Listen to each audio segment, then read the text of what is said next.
গাড়ি আছে না তারপর তাই করছে। দেখলেনি বাইকের অ্যাক্সিডেন্ট কিভাবে হয়। তো আমরা যেতেছিলাম এই রোডের সামনের দিকে, তো আমাদের সামনে আর কি অ্যাক্সিডেন্টটা হয়েছে। অ্যাক্সিডেন্টটা হয়েছে কোনো গাড়ির সাথে না, বা উনিও স্লিপ কেটে পড়ে নাই। ওনার সামনের চাকাটার মধ্যে দেখেন একটা আর কি ব্যাগ টাইপের কি জানি এটা আটকে গেছে, যার কারণে উনি পড়ে গেছে বাইকটা নিয়ে। তো এইভাবেই হচ্ছে অ্যাক্সিডেন্টগুলো হয় সৌদি আরবে। এই জিনিসটা খুবই খারাপ যে আমি অ্যাক্সিডেন্ট করে রাস্তার মধ্যে পড়ে রয়েছি, কেউ এসে ধরবো না।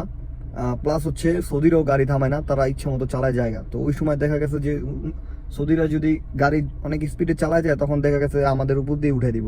তো এরকম একটা অবস্থা। তারপরে এই জায়গায় 2-3টা লোক এসে তারা ধরছে, কারণ এটা হচ্ছে ওইরকম রুট না।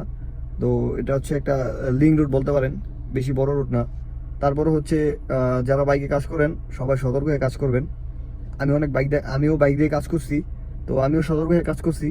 যারাই বাইকে কাজ করেন খুবই সতর্ক হয়ে কাজ করবেন। একটা কথাই মনে রাখবেন যে আপনার জীবন থাকলে টাকা আপনি 100 ইনকাম করতে পারবেনই, আর যদি জীবনই না থাকে তাহলে টাকা ইনকাম করতে পারবেন না। সবাই নিজের সেফটি নিয়ে কাজ করবেন এবং খুব সতর্ক হয়ে কাজ করবেন।